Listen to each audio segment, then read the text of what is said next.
அழகாலான தெய்வம் பசியால் சாகும். ஒரு பசுமையான காடில் ஒரு மயில் வாழ்ந்தது. அதன் இறகுகள் சூரியனின் ஒளியில் மினுங்க, அதை பார்த்த அனைவரும் அதன் அழகை கண்டு வியந்தனர். அந்த மயில் தன்னுடைய அழகில் பெருமைப்பட்டு, என்னைப் போல அழகானவர் யாருமில்லை என்று நினைத்து தினமும் தன்னையே ரசித்துக் கொண்டது. சில நாட்கள் கழித்து அந்த காடு வறண்டது. மரங்களின் இலைகள் உதிர்ந்தன, பூக்கள் உலர்ந்தன.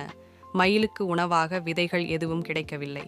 பசி தாங்காமல் மயில் பலவீனமடைந்து தரையில் உட்கார்ந்தது. அதன் இறகுகள் மங்கிவிட்டன, கண்ணில் பிரகாசம் குறைந்தது. அப்பொழுது ஒரு காகம் பறந்து வந்து சில விதைகள் கொண்டு வந்து கொடுத்தது.